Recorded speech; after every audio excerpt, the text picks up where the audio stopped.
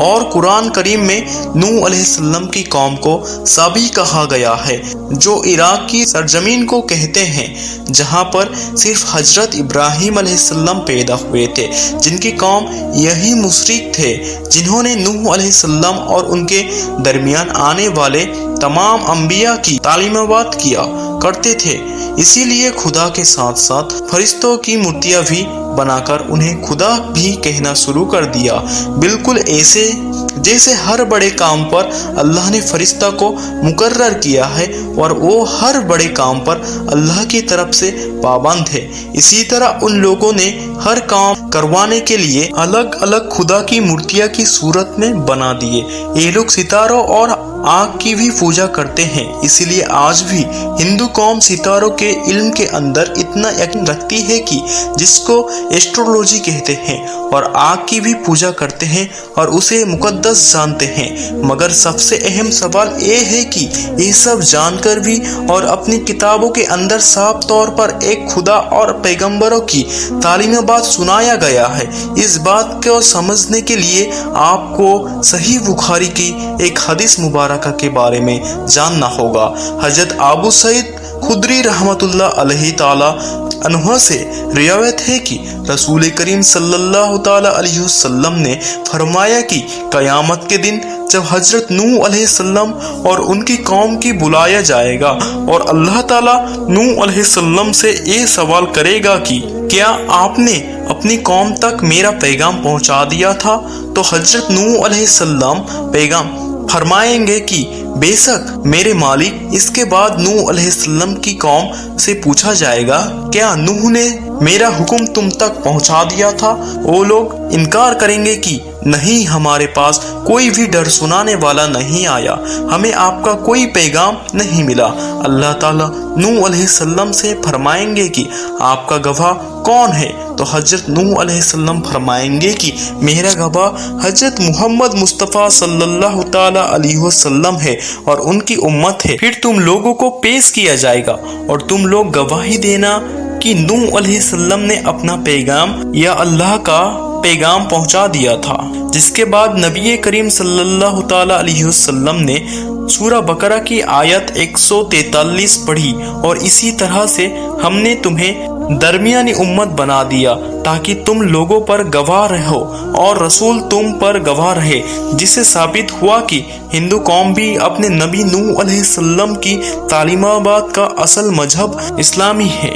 جو کہ بگڑ کی وجہ سے اپنی اصل شکل روک چکا ہے۔ آج یہ ہماری ذمہ داری ہے کہ ہم ان لوگوں تک اللہ کا صحیح پیغام صحیح حالت میں پہنچائے، کیونکہ ہمارے رسول صلی اللہ تعالی علیہ وسلم تمام جہان کے لیے رحمت بن کر اور ڈر سنانے والا بھیجا گیا ہے، اور اب قیامت تک کسی رسول اور پیغمبر کو نہیں آنا، اسی لیے یہ کام اب امت مسلمہ کے ذمے میں ہے، جس سے قیامت کو روز اس بارے میں سوال کیا جائے گا۔ پیارے دوستو، آپ کو ویڈیو پسند آئی ہے تو اسے لائک کریں، ضرور کریں، اور ثواب کی نیت سے اس ویڈیو کو اپنے دوستوں احباب میں شیئر بھی ضرور کر دیں، اور اسی طرح کے معلوماتی ویڈیو دیکھنے کے لیے ہمارے چینل کو ضرور سبسکرائب کریں۔ ہم ملتے ہیں اگلی ویڈیو میں، تب تک کے لیے خدا حافظ۔